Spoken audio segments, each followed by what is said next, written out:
Jejak di Balik Kabut. Audiobook novel silat. Cerita, Esa Mintarja. Bab 35. Kepala Ki Tumenggung menjadi pening, sehingga seorang kawannya bertugas bertanya. Apakah Ki Tumenggung Sarpa Biwada sedang sakit?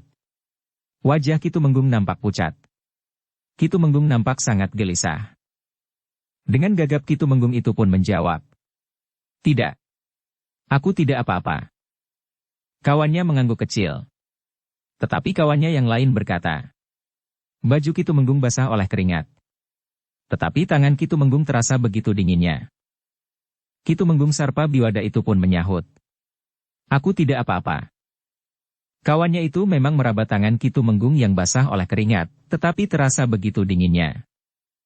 Hari itu memang tidak ada sesuatu yang perlu mendapat perhatian khusus. Tetapi justru karena itu, Ki Tumenggung menjadi heran. Bahkan kegelisahannya menjadi semakin menekan jantungnya. Ketika sudah waktunya pulang, maka Ki Tumenggung pun meninggalkan tempat tugasnya. Hari itu rasa-rasanya tidak ada yang dapat dikerjakan di tempat tugasnya. Tetapi demikian ia keluar dari pintu gerbang istana, langkahnya tertegun. Ia melihat Harya Wisaka berdiri bersama dua orang pengawalnya. Beberapa orang kawannya mengangguk hormat. Tetapi mereka tidak berhenti. Namun Ki Tumenggung Sarpa Biwada sajalah yang berhenti untuk menemuinya. Benawa memang gila, geram Harya Wisaka. Kenapa? Agaknya Pangeran Benawa itu belum melaporkan kepada Kanjeng Sultan bahwa cincin itu telah berada di tangannya. Ki Tumenggung mengangguk-angguk. Jika ia dianggap bersalah? Ternyata Kanjeng Sultan sama sekali tidak berbuat sesuatu. Bahkan tidak ada gerak apapun di istana yang memberikan pertanda bahwa cincin kerajaan itu sudah kembali. Ya. Tidak seorang pun menyebutnya. Para prajurit di bangsal pusaka pun tidak menunjukkan peningkatan penjagaan atau menunjukkan perubahan apapun. Segalanya berjalan seperti biasa. Kedatangan pangeran itu kembali dari pengembaraannya pun sama sekali tidak mendapat sambutan apa-apa atau barangkali Pangeran Benawa sengaja untuk menghindari sambutan itu. Menghadapi orang seperti Benawa kita memang harus berhati-hati sekali. Ia cerdik dan tangkas bergerak. Aku masih menunggu kesempatan untuk benar-benar menantangnya berlomba ketangkasan naik kuda. Ada yang lebih penting dari berlomba naik kuda, desis Ki Tumenggung. Ya, sahut Harya Wisaka. Aku juga ingin tahu, apakah yang terjadi dengan Paksi. Kau harus bergerak untuk mengetahuinya. Mungkin anakmu itu sekarang sudah mati dipancung oleh Pangeran Benawa. Ki Tumenggung menarik nafas dalam-dalam. Katanya. Jika benar, maka istriku akan dapat menjadi pingsan mendengarnya. Dan kau sendiri? Entahlah, jawab Ki Tumenggung. Harya Wisaka menepuk bahu Ki Tumenggung sambil berkata. Nampaknya kau tidak sayang kepada anak-anakmu. Jika kau bekerja keras untuk meraih masa depan yang lebih baik, untuk apa sebenarnya hal itu kau lakukan jika tidak untuk anak-anakmu? Wajah Ki Tumenggung menjadi tegang. Sementara Harya Wisaka pun berkata, mungkin aku adalah orang yang paling jahanam di istana ini dengan rencana-rencanaku yang barangkali dianggap gila oleh orang lain. Tetapi semuanya itu aku lakukan bagi anak keturunanku. Ki Tumenggung sama sekali tidak menjawab. Sementara itu Harya Wisaka pun berkata, letakkan harapan masa depanmu padamu dan keturunanmu. Maka kau akan berjuang lebih keras lagi. Kita sudah terlanjur basah. Kita tidak dapat melangkah kembali. Ki Tumenggung mengangguk. Katanya. Tetapi tingkah laku Pangeran Benawa dapat membuat aku menjadi gila. Kita bukan anak-anak cengeng, Ki Tumenggung. Kau pernah berada dalam jajaran keprajuritan sebelum kau dipindahkan ke jabatanmu yang sekarang. Bahkan mungkin suatu saat Ki Tumenggung akan kembali bertugas di antara para prajurit. Jiwa Ki Tumenggung sudah ditempa oleh pengalaman Ki Tumenggung yang luas. Ki Tumenggung menarik nafas dalam-dalam. Katanya, aku akan berusaha untuk tidak menjadi gila. Harya Wisaka tertawa. Katanya, jangan terlalu tegang menghadapi permainan Benawa. Ki Tumenggung mengangguk. Setiap saat, aku akan menghubungimu, Ki Tumenggung. Ada beberapa orang kawan kita memberikan beberapa keterangan tentang usaha mereka sebelum Pangeran Benawa kembali ke istana. Ceritanya tentu masih sama saja, jawab Ki Tumenggung. Mungkin. Tetapi kita sebaiknya mendengar mereka. Ternyata kita terlanjur mempunyai banyak lawan. Ki Tumenggung itu mengangguk-angguk. Namun tiba-tiba ia pun bertanya. Siapakah sebenarnya yang disebut oleh Pangeran Benawa itu sebagai Nujum Istana? Sudah berpuluh tahun aku mengabdi, aku belum pernah bertemu, bahkan melihat, orang brewok yang disebut Nujum Istana itu. Harya Wisaka pun tertawa. Katanya. Tentu salah satu jenis permainan Pangeran Benawa. Ya. Agaknya memang demikian. Permainan Pangeran Benawa tentu tidak akan ada habisnya. Ki Tumenggung pun kemudian telah meninggalkan Harya Wisaka yang berdiri termangu-mangu. Namun kemudian Harya Wisaka itu pun telah masuk ke dalam istana pula. Hari itu, Ki Tumenggung masih saja dicengkam oleh kegelisahan. Rasa-rasanya hubungannya dengan seluruh keluarganya telah terputus. Ketika makan sudah disiapkan, Ki Tumenggung sama sekali tidak mau menyentuhnya. Nyi Tumenggung dan kedua anaknya pun berusaha untuk tidak menimbulkan persoalan di rumah. Mereka sadar bahwa setiap saat jantung Ki Tumenggung itu akan dapat meledak. Di hari berikutnya adalah hari Pasowanan. Kanjeng Sultan akan hadir di Paseban. Para pangeran, sentana, nayaka praja dan orang-orang terdekat di lingkungan istana serta para pejabat tinggi istana harus menghadap. Betapapun kegelisahan mencengkam jiwa Ki Tumenggung Sarpabiwada, namun ia tidak dapat ingkar akan kewajibannya. Jika ia tidak dapat menghadap di hari Pasowanan itu, maka akan dapat timbul prasangka buruk atas dirinya. Apalagi karena baru saja Pangeran Benawa mengambil cincin kerajaan yang bermata 3 butir itu dari rumahnya. Pada saatnya, maka Kanjeng Sultan pun telah hadir di Paseban. Seperti biasanya, Kanjeng Sultan mendengarkan beberapa laporan serta berbicara langsung dengan para pejabat tinggi istana, para pangeran serta para sentana. Namun seperti biasa hanya beberapa orang sajalah yang berbicara dalam Paseban yang dilakukan setiap 8 hari sekali. Paseban yang nampaknya lebih banyak diselenggarakan sekedar memenuhi tatanan. Sedangkan pembicaraan-pembicaraan yang sebenarnya justru lebih banyak dilakukan dalam pasowanan khusus serta pertemuan-pertemuan di lingkungan istana yang lebih kecil lingkupnya. Beberapa orang yang hadir dalam Paseban Agung itu justru telah mengantuk. Sedangkan Ki Tumenggung Sarpabiwada lebih banyak merenung tentang dirinya sendiri. Beberapa orang yang berbicara di Paseban Agung itu adalah para pejabat tinggi yang lebih banyak memberikan laporan tentang keadaan rakyat Pajang. Rakyat Pajang yang hidup dalam suasana yang aman, tentram dan damai. Tidak ada seorang pun yang merasa tidak puas. Kehidupan yang baik serta kesejahteraan yang tinggi membuat Pajang dikagumi oleh orang-orang mancanegara yang sempat berkunjung ke Pajang. Pangeran Benawa yang ikut mendengarkan laporan-laporan itu mengangguk-angguk. Tetapi setiap kali ia mendengar laporan betapa Pajang dikagumi orang dari mancanegara, jantungnya menjadi berdebar-debar. Apa yang dikagumi? Bertanya Pangeran Benawa di dalam hatinya. Tetapi Pangeran Benawa melihat Kanjeng Sultan mengangguk-angguk puas. Semua laporan sangat menyenangkan hatinya serta memberikan kebanggaan kepadanya. Beberapa saat kemudian, para pejabat tinggi yang berkewajiban memberikan laporan telah selesai. Orang-orang yang terkantuk-kantuk justru terbangun. Mereka berharap bahwa Paseban akan segera berakhir, sehingga mereka dapat keluar dari bangsal yang terasa menjadi semakin panas itu. Ki Tumenggung Sarpabiwada yang duduk di baris-baris belakang melihat Harya Wisaka duduk dengan kepala tunduk. Sebenarnya lah Harya Wisaka menunggu, apakah dalam Paseban Agung itu akan disebut-sebut pula tentang cincin kerajaan yang hilang itu. Dalam suasana yang lesu itu, tiba-tiba beberapa orang terguncang jantungnya. Kanjeng Sultan sendiri kemudian berkata, "Aku mengucapkan terima kasih atas kesetiaan kalian. Pekerjaan yang baik hendaknya kalian teruskan, sedangkan yang tidak baik, dapat kalian tinggalkan. Dalam kesempatan ini, aku, Kanjeng Sultan Hadiwijaya yang bertahta di Pajang, ingin memberikan penghargaan dan ganjaran kepada seorang anak muda yang telah berjasa kepada keluarga istana yang juga berarti berjasa bagi Pajang. Anak muda itu bernama Paksi." Orang-orang yang semula acuh tidak acuh saja, tiba-tiba seperti terbangun dari tidur. Apalagi Ki Tumenggung Sarpabiwada. Ki Tumenggung itu terkejut bukan kepalang. Paksi telah mendapat penghargaan dan ganjaran. Tentu karena ia dapat membawa kembali cincin kerajaan itu. Berkata Ki Tumenggung di dalam hati. Kenapa bukan aku saja yang mengaku telah membawa cincin itu kembali setelah aku tidak mempunyai pilihan lain? Namun dahinya pun kemudian berkerut ketika Kanjeng Sultan itu melanjutkan. Anak muda yang bernama Paksi Pamekas itu telah membantu dan bahkan dengan mempertaruhkan nyawanya untuk keselamatan putraku, Pangeran Benawa yang mengalami kecelakaan yang berat ketika putraku itu sedang mengembara melihat-lihat kenyataan hidup di Padesan.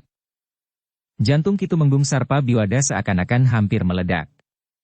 Rasa-rasanya ia ingin berteriak mengatakan bahwa anaknya telah membawa cincin kerajaan kembali ke Pajang. Dalam pada itu, Kanjeng Sultan pun berkata, "Pangeran Benawa, katakan apa yang telah terjadi atasmu." "Hamba, Ayahanda," jawab Pangeran Benawa. "Mohon perkenan Ayahanda." "Katakan." Pangeran Benawa itu pun kemudian bercerita bahwa ia telah tergelincir di jurang yang dalam di kaki Gunung Merapi. Untunglah bahwa anak muda yang bernama Paksi Pamekas dengan berani menuruni tebing jurang yang terjal itu. Ia pun mengalami kecelakaan. Tetapi keadaannya jauh lebih baik dari keadaanku sendiri, sehingga ia sempat membawa aku pergi dari jurang itu dengan mengambil arah perjalanan yang lain. Ia masih sempat mencari air, menitikkan di bibirku. Memampatkan darah yang mengalir dari luka-lukaku dengan daun metir dan sawang kemeladean yang sempat dicarinya di semak-semak. Mereka yang ada di Paseban itu pun mendengarkan dengan sungguh-sungguh. Namun Harya Wisaka dan Kitumenggung Sarpa Biwadalah yang menjadi sangat gelisah. "Permainan gila," geram Harya Wisaka. Cincin itu agaknya masih disembunyikannya. Namun kegelisahan Harya Wisaka itu memuncak ketika ia melihat Pangeran Benawa itu menyembah ayahandanya.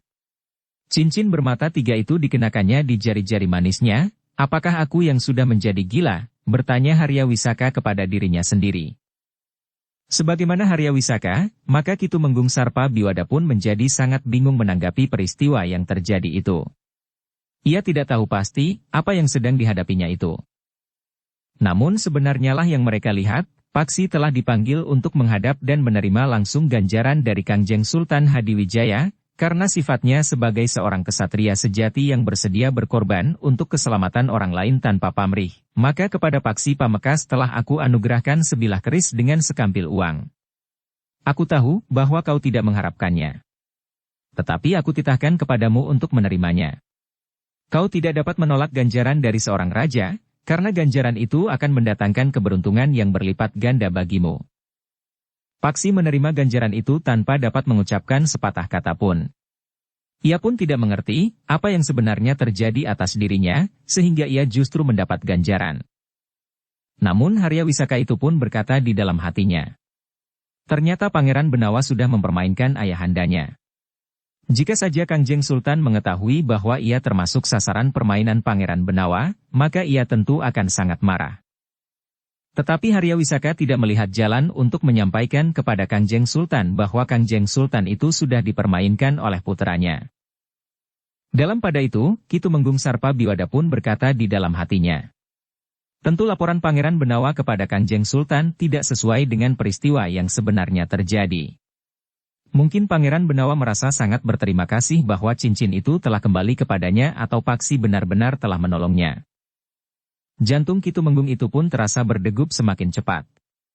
Bahkan ia pun mulai bertanya-tanya kepada diri sendiri. Apakah kedatangan Paksi membawa cincin itu memang satu permainan bersama antara Paksi dan Pangeran Benawa? Tetapi Kitumenggung pun bertanya kepada diri sendiri. Tetapi di mana mereka saling mengenal? Tetapi baik Kitumenggung Sarpa Biwada maupun Harya Wisaka tidak sempat berpikir terlalu panjang. Setelah menyerahkan ganjaran kepada Paksi, maka Kanjeng Sultan pun menutup Paseban Agung itu. Namun Kanjeng Sultan itu sempat berkata kepada mereka yang datang menghadap. Ayah Paksi, Kitumenggung Sarpa Biwada, tentu ikut merasa bahagia pula hari ini bahwa anak laki-lakinya telah mendapat ganjaran. Tetapi lebih dari itu, adalah satu kebanggaan orang tua bahwa anaknya memiliki sifat seorang kesatria sejati. Beberapa orang telah berpaling ke arah Kitumenggung Sarpa Biwada. Memang ada sepercik kebanggaan. Tetapi kebanggaan itu segera larut. Ketika ia mengatakan kepada Pangeran Benawa bahwa Paksilah yang telah membawa cincin kerajaan itu pulang, justru ia berharap bahwa anaknya akan mendapat hukuman. Ia dapat dituduh mencuri cincin yang hilang itu. Pada saat Pangeran Benawa datang untuk mengambil cincin itu, Paksi telah mencoba untuk ingkar. Tetapi yang terjadi justru Paksi mendapat penghargaan sebagai seorang kesatria serta ganjaran sebilah keris bersama orangkanya serta sejumlah uang. Dalam pada itu, sejenak kemudian, Paseban Agung itu telah ditutup. Setelah Kanjeng Sultan meninggalkan bangsal, mereka yang menghadap pun segera meninggalkan Paseban itu pula. Beberapa orang sempat mengucapkan selamat kepada Ki Tumenggung Sarpabiwada. Namun ketika mereka juga ingin mengucapkan selamat kepada Paksi, ternyata Paksi sudah tidak ada di Paseban. Dalam pada itu, Harya Wisaka pun telah mendekati Ki Tumenggung Sarpabiwada. Dengan nada berat Harya Wisaka itu pun berdesis. Satu permainan yang menarik. Apakah kau terlibat dalam permainan ini? Tidak, jawab Ki Tumenggung. Aku justru menjadi salah seorang yang telah dipermainkan. Tetapi sikapmu terhadap anak laki-lakimu aneh. Ki Tumenggung memandang Harya Wisaka dengan kerut di dahi. Namun Harya Wisaka pun kemudian tidak menghiraukannya lagi. Ki Tumenggung pun kemudian meninggalkan istana itu dengan hati yang semakin risau. Ia tahu bahwa Paksi tentu akan pulang dengan membawa ganjaran yang telah diterima. Tetapi ketika Ki Tumenggung itu sampai di rumah, ia masih belum melihat Paksi. Agaknya Paksi itu telah dibawa Pangeran Benawa ke Kasatrian dan berada di sana beberapa lama. Sebenarnya lah Paksi memang berada di Kasatrian. Di Kasatrian Paksi bukan saja berbincang dengan Ki Marta Brewok dan Pangeran Benawa, tetapi hadir juga di Kasatrian itu Raden Sutawijaya. Kepada Raden Sutawijaya, Pangeran Benawa telah mengatakan apa yang sebenarnya terjadi. Juga permainannya tentang cincin kerajaan yang dibawanya pergi itu. Sebaiknya Kakang Mas Sutawijaya sajalah yang membawa cincin itu. Pada suatu saat aku akan dapat mengalami kesulitan jika aku yang membawanya. Cincin itu cincinmu, Adimas, jawab Raden Sutawijaya. Tidak. Aku belum pernah mendapat limpahan wonang dari ayahanda. Bukankah itu hanya menunggu saatnya saja, desis Raden Sutawijaya. Katanya kemudian. Tetapi kita tahu bahwa banyak orang yang memburu cincin itu. Antara lain adalah Paman Harya Wisaka sendiri. Kita berdua mengetahui akan hal itu. Iya, Kakang Mas. Ia memburu aku sampai ke kaki Gunung Merapi. Beruntunglah bahwa aku masih juga sempat pulang. Tentu bukan hanya Paman Harya Wisaka yang telah memburu Adimas. Benar Kakang Mas. Beberapa perguruan telah berusaha untuk mencari aku dan sudah tentu untuk diperas agar aku menyerahkan cincin itu. Raden Sutawijaya tersenyum. Katanya. Karena itu, Adimas jangan pergi kemana-mana. Sebaiknya untuk sementara Adimas tetap saja berada di istana. Pangeran Benawa menarik nafas panjang. Katanya. Aku merasa seperti seekor burung di dalam sangkar. Aku tidak betah, Kakang Mas. Bagaimana jika Adimas mohon kepada ayahanda, agar cincin itu disimpan di bangsal pusaka saja seperti sebelum cincin itu dinyatakan hilang? Aku sudah menghadap ayahanda dan mengatakan bahwa cincin itu sudah aku ketemukan. Tetapi ayahanda nampaknya tidak begitu mempedulikan. Apa kata ayahanda? Kata Kiai Waskita. Ayahanda tidak begitu menanggapinya. Menurut ayahanda, memang akulah yang membawa cincin itu. Ayahanda justru memerintahkan agar aku menyimpan cincin itu baik-baik. Nah, bukankah itu sudah satu limpahan wewenang kepada Adimas, bahwa cincin itu milik Adimas? Tidak, Kakang Mas. Ada bedanya. Ayahanda berkata. Bawa saja cincin itu dahulu. Raden Sutawijaya tertawa. Katanya. Jangan terlalu risau. Bawa saja cincin itu. Jika cincin itu kau letakkan di bangsal pusaka, maka cincin itu akan benar-benar hilang. Mungkin diambil seseorang dengan kekerasan. Tetapi jika cincin itu ada di jari Adimas Pangeran Benawa, tidak akan ada seorang pun yang dapat mengambilnya. Aku justru akan menjadi sasaran orang-orang yang mencari cincin itu. Sudah aku katakan, jangan meninggalkan Kasatrian. Setidak-tidaknya untuk sementara. Tetapi siapakah sebenarnya yang meniup-niupkan berita bahwa siapa yang memiliki cincin ini akan dapat menurunkan penguasa di tanah ini? Siapapun yang mula-mula meniupkan berita itu, namun sekarang setiap orang sudah mempercayainya. Sementara ayahanda sama sekali tidak menghiraukannya. Seharusnya ayahanda menyadari bahwa hal ini akan dapat mengguncang ketenangan Pajang. Aku sudah mencoba menjelaskan. Tetapi ayahanda menganggap bahwa persoalannya adalah persoalan kecil saja. Ayahanda minta aku tidak terlalu memikirkannya. Pangeran Benawa berhenti sejenak. Lalu katanya kemudian, jika saja ayahanda tahu apa yang aku lihat. Orang-orang itu memburu Pangeran Benawa seperti seorang sedang memburu tupai. Sekali lagi aku nasihatkan, jangan meninggalkan Kasatriyan untuk sementara. Bukan sekedar tentang aku sendiri, Kakang Mas. Tetapi tentang orang-orang yang ingin memiliki cincin bermata 3 itu. Beberapa perguruan telah mengerahkan murid-muridnya. Yang satu berbenturan dengan yang lain. Mereka saling mencurigai dan bahkan benturan-benturan kekerasan sudah sering terjadi. Mulai hari ini akan tersebar berita bahwa Pangeran Benawa sudah berada di istana. Dengan demikian mereka akan berhenti bertengkar. Tidak ada lagi yang dipertengkarkan. Tetapi Paman Haryawisaka? Siapa yang harus pergi dari rumah ini? Nah, kita sekarang tinggal mengamati Paman Haryawisaka. Kau harus berhati-hati terhadap Paman Haryawisaka yang kita tahu, sangat licik. Sebenarnya Paman Haryawisaka adalah seorang yang pintar, ia banyak memiliki pengetahuan dan akal. Tetapi kepandaiannya dan kecerdikannya telah disalahgunakan. Kakang Mas, Ki Tumenggung Sarpa Biwada agaknya telah bekerja sama dengan Paman Haryawisaka. Raden Sutawijaya mengangguk-angguk. Ketika ia berpaling kepada Paksi, maka dilihatnya wajah Paksi yang tegang. Maaf, Paksi, berkata Pangeran Benawa. Aku tidak sedang mengada-ada. Tetapi bahwa Haryawisaka datang ke rumahmu pada saat cincin itu kau serahkan kepada ayahmu, telah mengundang kecurigaanku. Paksi mengangguk dalam-dalam. Katanya, hamba dapat mengerti, Pangeran. Karena itu, aku ingin minta kau pulang. Paksi mengangguk lagi sambil menjawab. Hamba, Pangeran. Sebenarnya aku merasa berat untuk membebani tugas yang aku sendiri merasa ragu, apakah kau mampu memikulnya? Paksi menundukkan kepalanya. Ia sudah menduga, tugas apakah yang akan dibebankan kepadanya. Paksi, berkata Pangeran Benawa selanjutnya.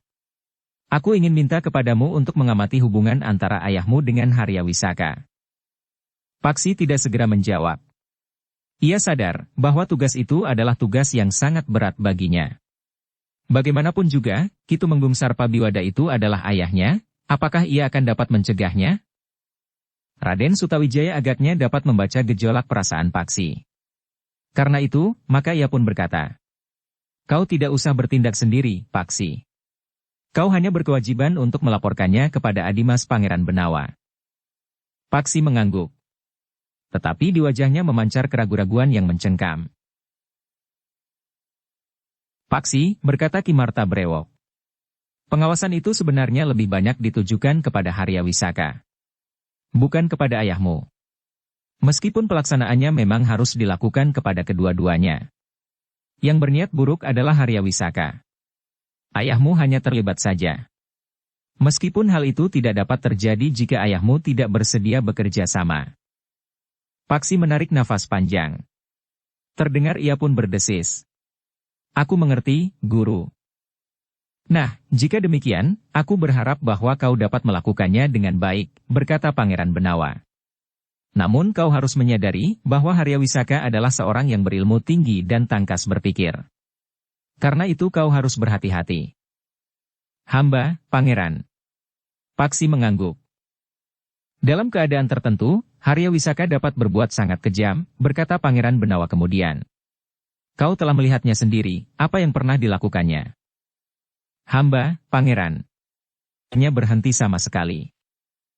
Nah, dengan demikian, kau tidak saja harus mengamati hubungan ayahmu dengan Haryawisaka. Tetapi mungkin sekali kau harus bertindak dalam keadaan yang sangat mendesak.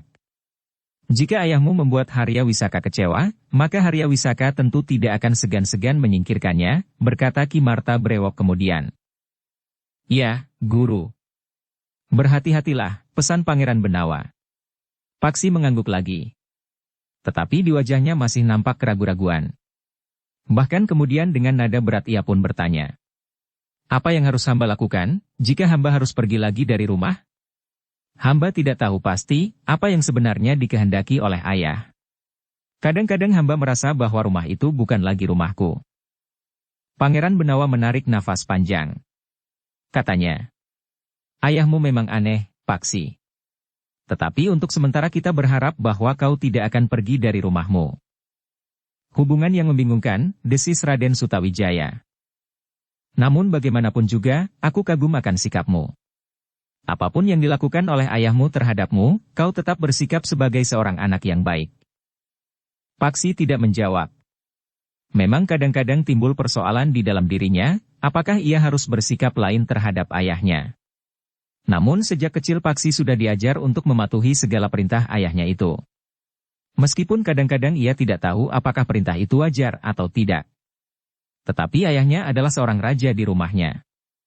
Apapun yang dilakukan tidak seorang pun yang dapat mencegahnya. Sedangkan apa yang dikatakan adalah kebenaran bagi seisi rumahnya.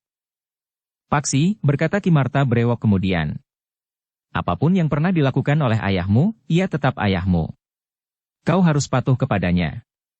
Tetapi itu bukan berarti bahwa kau tidak dapat menyatakan pendapatmu. Tentu saja sekedar masukan bagi ayahmu. Keputusan terakhir memang ada di tangan ayahmu.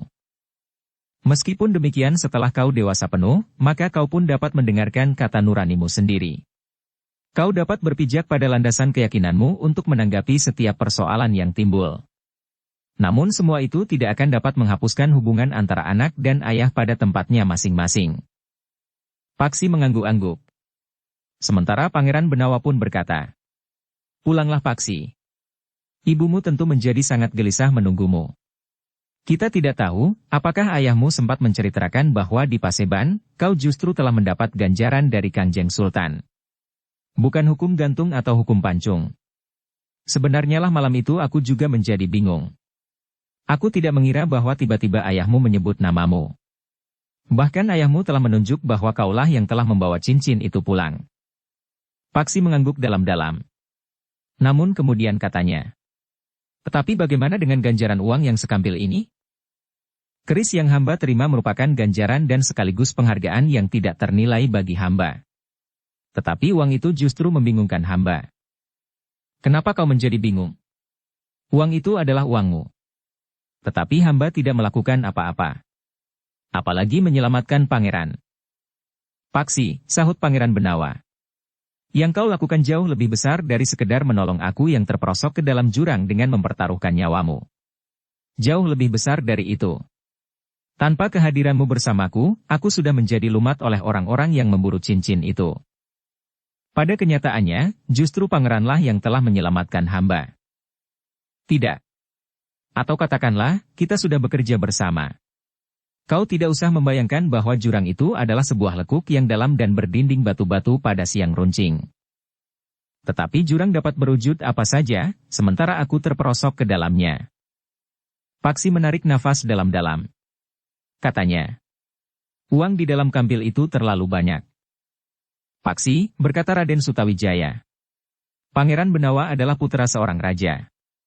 Kau tahu berapa besarnya kekayaan seorang raja. Nah, kau akan tahu bahwa uang di dalam kampil itu tidak berarti apa-apa bagi seorang raja. Tetapi bagi hamba?" Paksi mengangguk. "Juga tidak seberapa.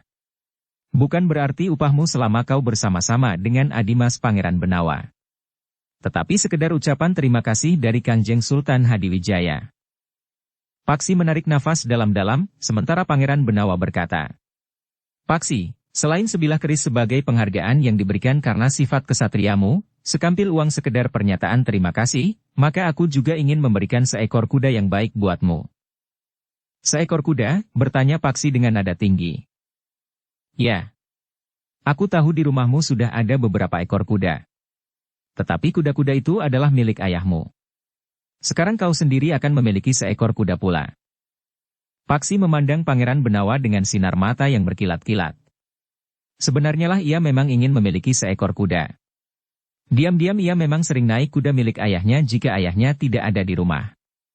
Tetapi jika ayahnya mengetahuinya, maka ayahnya akan selalu menjadi sangat marah. Bahkan Paksi pernah mendapat hukuman karena ia membawa seekor kuda berkeliling kota. Untunglah adik-adiknya tidak pernah melaporkannya kepada ayahnya jika Paksi setiap kali membawa kudanya keluar. Demikian pula para pembantu di rumahnya. Tetapi memang pernah terjadi, ayahnya sendiri secara kebetulan melihatnya langsung ketika ayahnya sedang bertugas. Meskipun demikian, sekali-sekali memang ayahnya memberinya kesempatan untuk berkeliling kota di atas punggung kuda, meskipun jarang sekali terjadi. Bahkan kadang-kadang bersama adik laki-lakinya. Hari itu, Paksi telah diperkenankan pulang dengan naik seekor kuda yang besar dan tegar berwarna kelabu. Kuda yang sangat baik menurut penilaian Paksi. "Terima kasih, Pangeran," berkata Paksi berulang kali. Ki Marta berewok menepuk bahu Paksi sambil berkata, "Paksi, masih ada kewajibanmu. Kau masih harus menuntaskan ilmumu, agar kau tidak dapat lagi dihanyutkan oleh ilmu sampar angin itu." Paksi mengerutkan dahinya, sementara Ki Marta berewok berkata selanjutnya, "Kau ingat, bahwa kau pernah diangkat oleh angin pusaran?" Paksi mengangguk kecil. Dengan cincin itu pula. Namun kemudian jantungnya telah dicengkam oleh kegelisahan sebelum ia memasuki halaman rumahnya. Namun Paksi memang harus pulang. Dengan demikian ibunya akan menjadi tenang.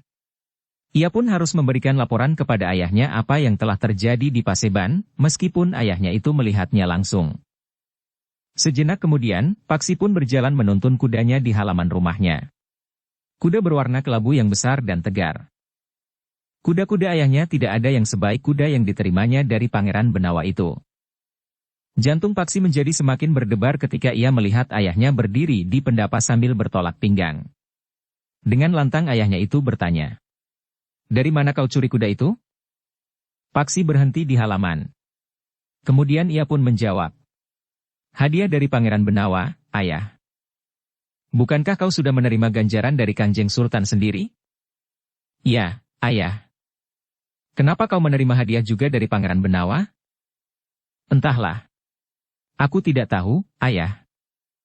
Ayahnya itu pun kemudian turun dari pendapa sambil bertanya, "Apakah kau dan Pangeran Benawa sengaja mempermainkan aku?" "Tidak, ayah. Sama sekali tidak. Jika suatu saat aku tahu bahwa kau dan Pangeran Benawa telah mempermainkan aku, maka kau akan sangat menyesal. Pangeran Benawa pun akan menyesal karena aku akan memberitahukan kepada Kanjeng Sultan. Kanjeng Sultan tentu juga merasa sudah dipermainkan pula. Kanjeng Sultan tentu akan bertanya, kenapa cincin itu dapat terlepas dari Pangeran Benawa dan jatuh ke tanganmu, apapun yang kau ceritakannya. Tetapi aku sama sekali tidak mempermainkan ayah. Aku telah melakukan apa yang harus aku lakukan sesuai dengan perintah ayah." Ki Tumenggung termangu-mangu sejenak. Namun ia pun kemudian dengan serta-merta telah berbalik dan kembali naik ke pendapa. Dan bahkan langsung masuk ke ruang dalam. Paksi pun kemudian membawa kudanya ke belakang. Masih ada tempat di kandang kuda. Seorang pekatik, laki-laki yang rambutnya sudah mulai memutih, datang mendekatinya. Sambil mengamati kuda berwarna kelabu itu ia pun berkata, "Kuda yang sangat bagus, Raden." "Pemberian Pangeran Benawa, Paman." Memancar keraguan-raguan yang mencengkam. "Pangeran Benawa?" "Iya, Paman." "Pantas sekali. Pangeran Benawa adalah seorang penggemar kuda. Ia mempunyai beberapa ekor kuda. Tentu semuanya kuda yang sangat bagus seperti kuda ini. Beruntung Raden mendapat hadiah seekor kuda dari Pangeran Benawa." Paksi tersenyum. Katanya, "Aku titipkan kuda itu kepada Paman. Aku memang pekatik di sini. Jangan cemas. Aku akan memelihara kuda ini sebaik-baiknya seperti aku memelihara kuda-kuda Ki Tumenggung. Kuda ini akan menjadi kuda terbaik di rumah ini." Paksi masih tersenyum. Katanya, "Aku memang beruntung, Paman." Paksi pun kemudian telah menyerahkan kudanya kepada pekatik itu. Sekilas ia mengamati kuda-kuda lain yang sudah ada di kandang. Agaknya kudanya memang menjadi kuda terbaik. Ketika kemudian Paksi masuk ke ruang dalam lewat serambi samping, maka ibunya telah mendapatkannya. Dipeluknya anaknya itu sambil berkata, "Bukankah kau tidak dihukum, Paksi?" "Tidak, Ibu. Ternyata Kanjeng Sultan tidak menghukum aku. Aku justru mendapat beberapa macam ganjaran." "Ganjaran? Ah, berkatalah sebenarnya." "Ya, Ibu. Aku memang mendapat ganjaran." Paksi pun kemudian telah menceritakan hadiah-hadiah yang diterimanya. Sebilah keris, uang, dan Pangeran Benawa memberinya pula seekor kuda yang sangat baik. "Benar begitu?" "Ya. Ayah juga menyaksikannya, kecuali kuda itu. Ayahmu tidak bercerita kepadaku. Mungkin belum. Di dalam hatinya. Wajah Nyi Tumenggung itu nampak berkerut. Namun kemudian Nyi Tumenggung itu pun telah mencoba tersenyum sambil berkata. Kau harus bersyukur, Paksi. Ya, Ibu. Aku memang harus bersyukur. Yang Maha Agung akan selalu melindungimu, desis ibunya. Namun di dalam hatinya ibunya itu pun berkata. Bukan salahmu, Paksi. Tetapi ayahmu itu telah membencimu. Dalam pada itu, maka Paksi pun kemudian telah berkata. Ibu, aku mohon ibu bersedia menyimpan uang ganjaran yang aku terima. Ketika aku pergi, ibu telah memberikan banyak sekali bekal kepadaku. Tetapi bekal itu telah kau kembalikan, Paksi. Perhiasan-perhiasan itu masih utuh. Bahkan bekal uang yang kau bawa pun masih tersisa. Tetapi aku mohon ibu bersedia menerima dan menyimpannya. Pada suatu saat kita akan memerlukannya. Ibunya mengangguk. Diterimanya sekambil uang yang berat yang diterimanya dari Kanjeng Sultan. Keris ini akan aku simpan sendiri, Ibu. Ibunya mengangguk-angguk. Dia matinya keris yang diterima sebagai ganjaran oleh Paksi itu. Keris yang terselip di dalam murangkanya yang terbuat dari emas. Pada hulu keris itu terdapat beberapa butir permata yang berkilat-kilat. Keris yang sangat mahal, desis ibunya. Ya, Ibu. Tetapi keris itu tentu bukan sekedar ganjaran, Paksi. Maksud ibu? Bahwa kau menerima ganjaran sebilah keris itu adalah lambang, bahwa kau telah dibebani pula tanggung jawab. Wajah Paksi menegang. Dengan dahi berkerut ia pun bertanya. Maksud ibu? Bukankah kau menerima keris itu karena kau dianggap sebagai seorang kesatria sejati? Ya, Ibu. Nah, kewajiban seorang kesatria sejati tidak berhenti sampai saatnya ia menerima ganjaran. Bahwa Kanjeng Sultan menganugerahkan sebilah keris itu, tentu dengan maksud untuk melestarikan sifat-sifat kesatria di dalam dirimu beserta sebuah tanggung jawab yang berat. Setelah kau menerima ganjaran keris itu, kau tidak dapat membelakangi sifat-sifat kesatria itu. Paksi mengangguk-angguk.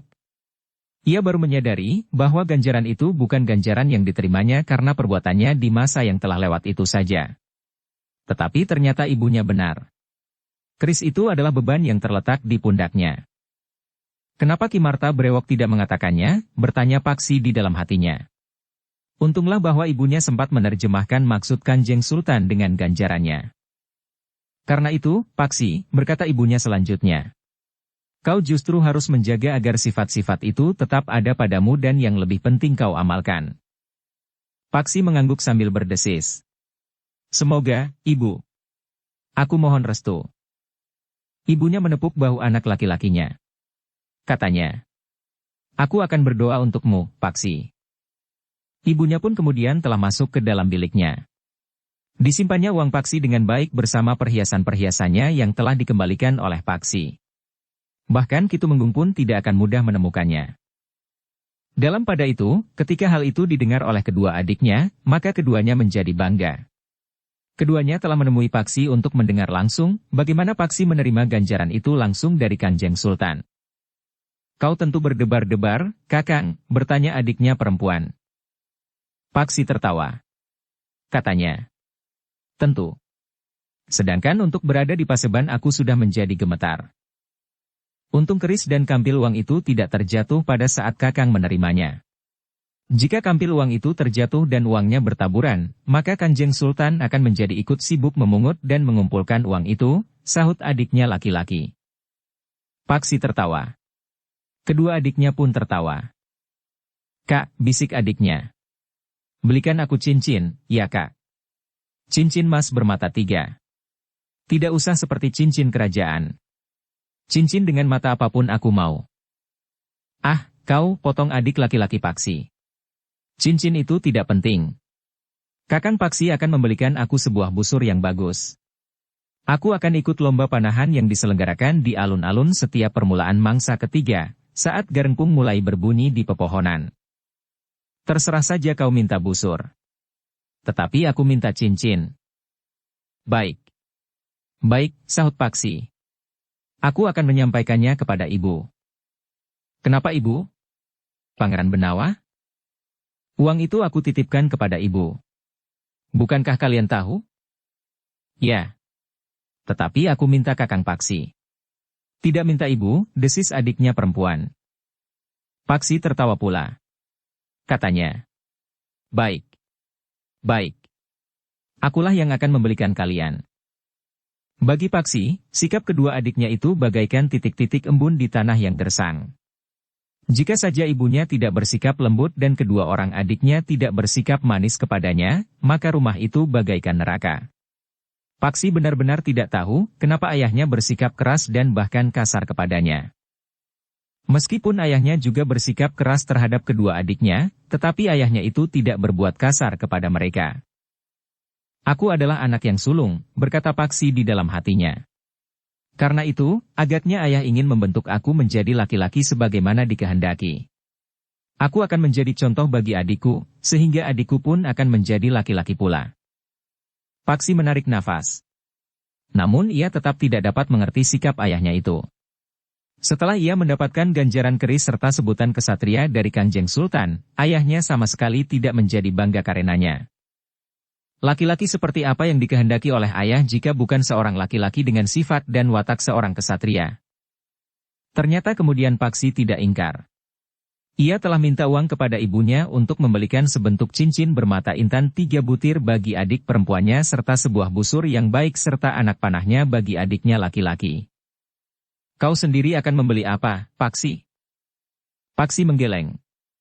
Katanya. Aku tidak akan membeli apa-apa, Ibu. Kebutuhanku sudah tercukupi. Bahkan aku sudah mempunyai sebilah keris dalam pendok emas tretes permata. Bukankah itu sudah berlebihan bagiku? Tetapi keris itu kau terima langsung dari Kanjeng Sultan sendiri? Bukankah itu sudah cukup? Apakah kau tidak melengkapinya dengan kamus beludru dengan timang emas tretes permata? Ah, ayahmu? Uangmu sangat banyak, Paksi. Sangat banyak sekali. Paksi tertawa. Katanya. Aku justru ingin membeli sebuah kalung susun buat ibu. Ibunya tertawa. Katanya. Kau minta aku mengenakan kalung susun. Paksi tertawa. Orang nyebut, desis ibu Paksi sambil tertawa semakin panjang. Aku akan ditertawakan gadis-gadis kecil. Orang yang rambutnya ubanan masih mengenakan kalung susun. Apakah kalung susun hanya boleh digunakan gadis-gadis muda? Memang tidak.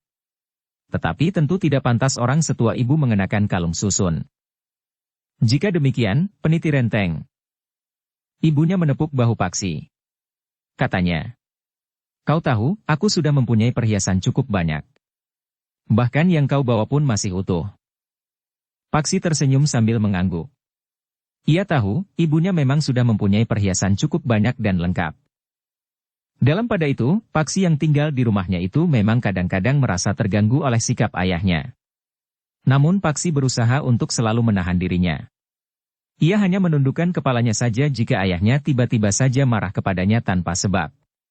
Seperti dahulu, ayahnya selalu menyebutnya sebagai pemalas yang tidak mempunyai gairah hidup sama sekali. Kau anakku yang sulung, Paksi. Kau harus memberi contoh yang baik bagi adik-adikmu. Selebihnya, anak mereka yang berada di bawah perintahku di Pajang ini tentu akan berkiblat kepadamu. Paksi hanya dapat menunduk saja. Jika kadang-kadang lidahnya menjadi gemetar untuk menjawab, maka dengan susah payah Paksi mengekangnya. Apapun yang dilakukan, tetapi ia adalah ayahnya. Karena itu, maka Paksi wajib menghormatinya. Di hari-hari berikutnya, Paksi sudah mulai menemui kawan-kawannya kembali. Seorang saja di antara mereka mendengar dari ayahnya, bahwa anak Ki Tumenggung Sarpa Biwada menerima ganjaran dari Kanjeng Sultan, maka kawan-kawannya telah mendengarnya pula. Siapakah yang mengatakan kepadamu, bertanya Paksi kepada kawannya yang bertanya langsung kepadanya. Ayah, jawab kawannya. Dari mana ayahmu mengetahui? Sekali tidak berani berbohong. Ayah hadir di Paseban. Sangat banyak sekali. Paksi menarik nafas dalam-dalam. Ayah kawannya itu adalah memang seorang rangga. Hanya satu kebetulan, jawab Paksi. Jadi selama ini kau telah mengembara, bertanya kawannya yang lain. Ya sekedar untuk menambah pengalaman serta pengenalan atas hijaunya tanah ini. Bukan main, desis kawannya. Bahkan seorang kawannya berkata, kalau saja kau mengajak aku akan ikut bersamamu. Lebih banyak membuang waktu. Akhirnya kau mendapat anugerah itu. Sudah aku katakan. Hanya karena kebetulan saja. Sedangkan kita tidak akan dapat berharap bahwa kebetulan itu akan datang beberapa kali kepada kita. Berapa lama kau mengembara, Paksi? Bertanya kawannya yang lain. Setahun lebih sedikit, jawab Paksi. Dalam setahun kau banyak sekali berubah. Kulitmu menjadi semakin hitam. Tetapi tubuhmu menjadi semakin kekar. Kau nampak lebih tua dari umurmu yang sebenarnya. Bukankah kita sebaya? Ya. Kita sebaya. Umurku 18 sekarang. Umurku juga 18. Tetapi kau nampak lebih matang dari kawan-kawan sebaya kita. Aku terbakar oleh pengembaraanku yang berat. Kau harus menceritakan apa yang kau alami dalam pengembaraanmu. Paksi tertawa. Katanya, lain kali aku akan menceritakan pengalaman pengembaraanku. Tetapi tentu tidak akan menarik. Ceritaku tentu tidak ada ubahnya seperti sebuah keluhan panjang. Kawan-kawannya itu tidak mendesaknya. Agaknya Paksi masih sangat letih. Jika bukan badannya, tentu batinnya, sehingga ia masih belum sempat bercerita kepada mereka. Dalam pada itu, selain menemui kawan-kawannya, Paksi pun tidak melupakan gurunya. Ketika ia berangkat mengembara, ia datang menemuinya dan minta diri kepadanya. Karena itu, setelah ia pulang, maka ia pun berniat untuk segera menemuinya. Gurunya nampak sangat gembira menerima kedatangan Paksi. Dengan sikap kebapakan, Paksi pun dibimbingnya masuk ke ruang dalam. Aku senang melihat kau pulang, Paksi, berkata gurunya. Bukankah kau baik-baik saja selama mengembara? Atas doa dan restu guru, aku dalam keadaan baik selama pengembaraanku. Yang Maha Agung selalu melindungiku. Beberapa kali aku mengalami kesulitan selama aku mengembara. Namun aku selalu mendapat kemampuan untuk mengatasinya. Kau harus mengucap syukur, Paksi. Ya, guru. Aku bersyukur bahwa aku dapat menghadap guru lagi. Gurunya menepuk bahu Paksi. Katanya, kau telah berubah setelah setahun mengembara. Tubuhmu menjadi sangat kuat. Sementara itu, pengalamanmu tentu sudah mengasah otakmu sehingga menjadi lebih tajam. Mudah-mudahan, guru. Tetapi pada dasarnya otakku memang tumpul. Gurunya tertawa. Katanya, kau ingat ketika kau akan berangkat, kau minta diri kepadaku. Ya, guru. Saat itu aku katakan kepadamu bahwa kau adalah muridku yang terbaik. Aku berharap bahwa kelak kau akan dapat menggantikan kedudukanku setelah aku menjadi tua dan rapuh. Aku tidak pantas menerima kepercayaan seperti itu, guru. Kenapa tidak? Jika muridku yang terbaik saja tidak pantas menerima kepercayaan seperti itu, lalu siapakah lagi yang akan pantas menerimanya? Sedangkan jika tidak ada orang yang dapat menggantikan kedudukanku, maka perguruan ini akan berakhir. Paksi menarik nafas dalam-dalam. Tentu ia juga tidak ingin perguruan itu lenyap begitu saja. Tetapi sebenarnya lah, bahwa perguruan itu tidak sepenuhnya sesuai dengan wujud perguruan yang terbaik menurut angan-angan Paksi.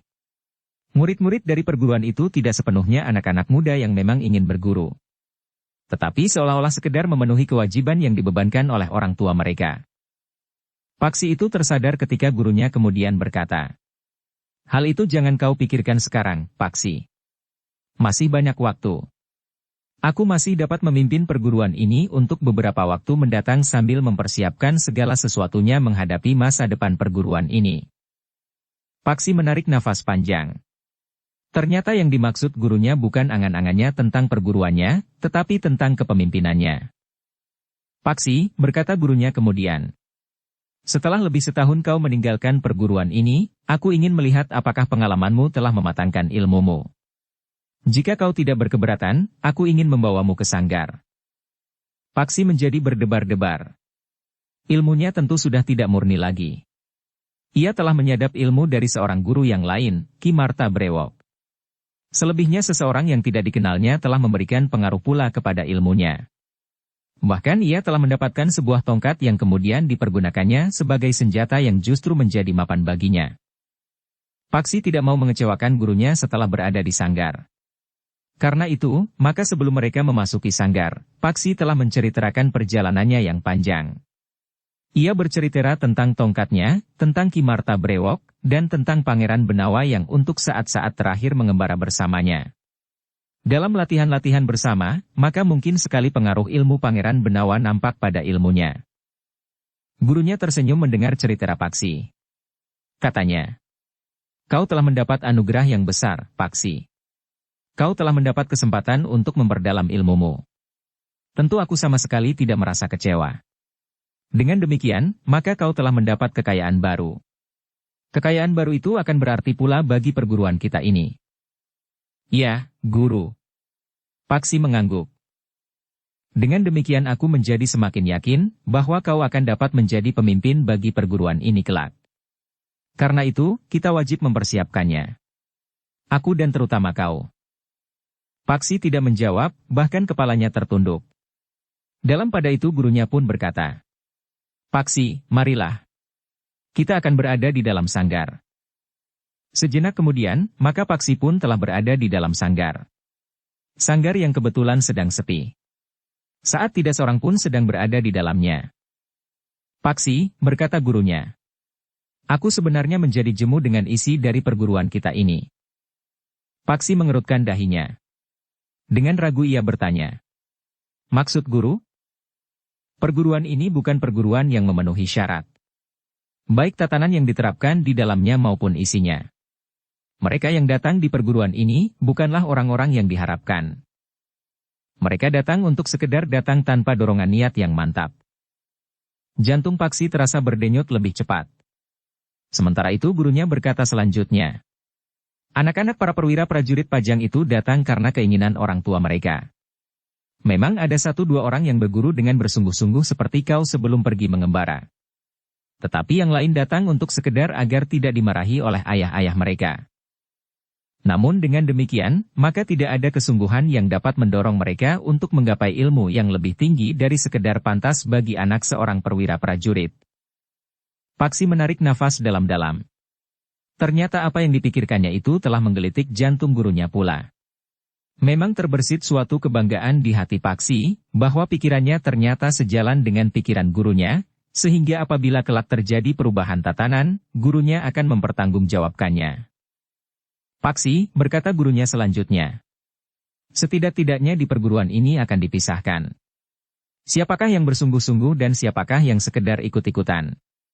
Aku, sebagai seorang hamba yang ditunjuk untuk memberikan ilmu dasar bagi anak-anak muda dari lingkungan kepemimpinan prajurit Pajang, akan dapat memberikan laporan lebih terperinci dari anak-anak para perwira itu." Paksi hanya mengangguk-angguk saja. Ia sependapat sepenuhnya dengan gagasan gurunya itu. Tetapi gurunya tentu tidak akan dapat merubah tatanan perguruan itu dengan serta-merta, karena perguruan itu didirikan bagi kepentingan para perwira yang ingin melihat anak-anaknya berilmu. Bersambung ke bab 36. Dukung kami dengan subscribe, follow, like, komen dan share. Terima kasih.